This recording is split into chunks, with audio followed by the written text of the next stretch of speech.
این کمپری که اینجا میبینید یه کمپر آلمانیه، بالای 3 میلیارد قیمت این کمپره. میخوام بهتون توش رو نشون بدم. این کمپر 4 تخته هست و اون طرف که میبینید 2 تا تخت خواب داره، این طرف هم بسته میشه و 2 تا تخت خواب هم این طرف داره. این چیزی که این پایین هست که بخاریه. اینجا رو میبینید سرویس بهداشتیشه، هم دوش داره و هم سرویس بهداشتی.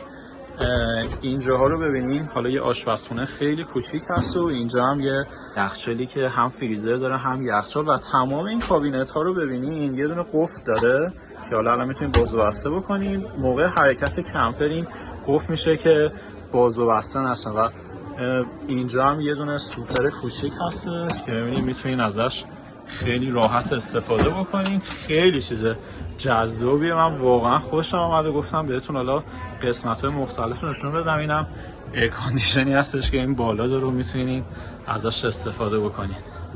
حالا اصلا اینجا هم ببینید یه پارتیشن خیلی کوچیک هست، میتونید ببندید و اینجا عین یه اتاق کامل بسته میشه.